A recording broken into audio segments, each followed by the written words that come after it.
नमस्कार, MV news channel में आपका स्वागत है। दोस्तों, मेरे चैनल को ज्यादा से ज्यादा सब्सक्राइब करें, लाइक करें एंड शेयर करें, क्योंकि हम आपके सामने कुछ ऐसे वीडियोस, कुछ ऐसी जानकारी लेकर आते हैं जो आपके लिए जानना बेहद इम्पोर्टेंट और आपके लिए लाभदायक साबित होते हैं। तो चलिए दोस्तों, आइए आज की वीडियो में देखते हैं क्या है खास। दोस्तों, हर किसी के जीवन में परेशानियाँ होती है, जो उसे इतना परेशान कर देती है कि उनके सोचने और समझने की क्षमता खत्म हो जाती है। परेशानी में इंसान समझ ही नहीं पाता कि वह ऐसा करे कि जिससे कि उसके सारी समस्याएं खत्म हो जाएं। इसका जवाब स्वयं भगवान श्री कृष्ण ने दिया है। महाभारत के युद्ध को धर्म की रक्षा के लिए लड़ा गया सबसे बड़ा युद्ध माना जाता है। धरती पर भगवान विष्णु के अवतार श्री कृष्ण ने खुद इस युद्ध को देख रेख में करवाया। कुरुक्षेत्र में लड़े इस युद्ध में हमें गीता जैसा महान ग्रंथ दिया, जिसमें जीवन से जुड़ी हर समस्या का हल है। पर इन सब बातों के अलावा महाभारत की पूरी कथा और उसका हर एक चरित्र और उसके चरित्रों के जीवन वाक्यांश हमें बहुत कुछ सिखाते हैं। कर्ण पांडवों का भ्राता होने के बावजूद उनके विपक्ष में कौरवों के साथ युद्ध लड़ा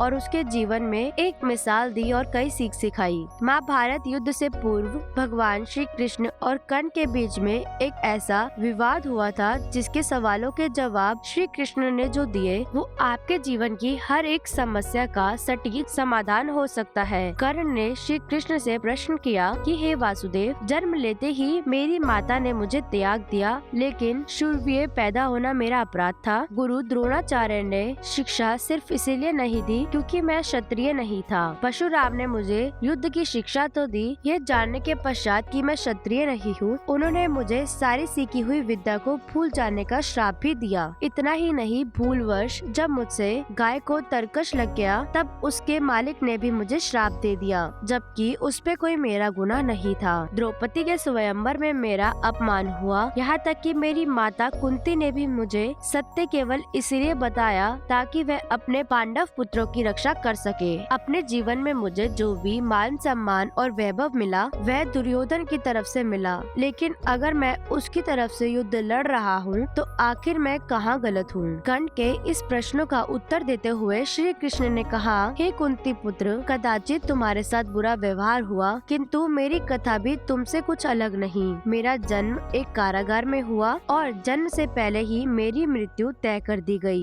मेरी प्राणों की रक्षा के लिए मेरे जन्म लेते ही मेरे माता पिता को बिछड़ना पड़ा। तलवार, घोड़े, तीर, धनुष आदि के साथ खेलते हुए बड़े हुए, लेकिन मैं बचपन में ही अपने प्राणों की रक्षा लोगों से करता रहा। बचपन में ही कई लोगों ने मुझे मारने की कोशिश की। तुमने जिस कन्या से प्रेम किया उसी से विवाह किया, किंतु मैं अपने प्रेम के साथ विवाह तक नहीं कर पाया, बल्कि मुझे उन सभी गोपियों के साथ विवाह करना पड़ा जो मुझसे विवाह करना चाहती थी, जिन्हें मैंने राक्षसों की कैद से मुक्त कराया। अपने प्रति हुए इतने अन्यायों के बावजूद तुम सूर्यवीर कहलाए। जरासंध से अपने पूरे समाज की रक्षा हेतु उसे जमुना के तट पर लेकर गए तो लोगों ने मुझे भगोड़ा और कायरता कहा। अगर दुर्योधन इस युद्ध में जीत गया तो अवश्य ही तुम्हें इसका बहुत बड़ा श्रेय मिलेगा, किंतु युधिष्ठिर के युद्ध जीत जाने के पश्चात मुझे क्या मिलेगा? कुछ भी नहीं, सिवाय इस युद्ध को करवाने के, दोषी कराने दे के अलावा। इसलिए हे कर्ण, तुम्हें ये बात सदैव ज्ञात होनी चाहिए कि संसार में हर किसी का जीवन चुनौतियों से भरा हुआ होता है। हर किसी के जीवन में अन्याय की कुछ घड़ियां तो आती ही है और कहीं ना कहीं हर कोई अन्याय का शिकार होता है, किंतु सही क्या है इसका अंदाजा सिर्फ तुम्हें ही होता है। हमें कितना अन्याय सहना पड़ा, कितना अपमान सहना पड़ा, ये सारी बातें हमारी योग्यता को नहीं ठुकराई जाती। इसलिए हे कर्ण, मेरा तुमसे यही निवेदन है और मैं तुमसे यही सलाह दूंगा कि तुम्हें हुए प्रति अन्याय की शिकायत करना बंद करके खुद का जीवन जियो। जीवन में कितने भी अन्याय क्यों न हुए हो, किंतु अगर तुम अधर्म की राह पर चलोगे तो यह अज्ञात ही होगा। यह कभी मत भूलो कि अधर्म हर स्त्री के लिए केवल और केवल विनाश का मार्ग बनता है। तो दोस्तों, श्री कृष्ण ने इतने कम शब्दों में जिंदगी का कितना बड़ा पाठ हमें सबको सिखा दिया कि चाहे हमारे साथ कोई व्यक्ति कितना भी गलत क्यों ना करे, गलत के बदले गलत करना तो गलत ही है। चाहे हमारे साथ अन्याय हो, लेकिन हमें अधर्म का मार्ग कभी भी नहीं चुनना चाहिए। हमें अच्छे रास्ते पर चलते हुए ही आगे बढ़ना चाहिए। आज नहीं तो कल सारी वस्तुएं, सारी चीजें खत्म होंगी और हमें धर्म के मार्ग पर चलने का अच्छा रास्ता भी जरूर मिलेगा। आज की वीडियो में बस इतना ही। लौटेंगे एक नए वीडियो एक नए टिप्स के साथ।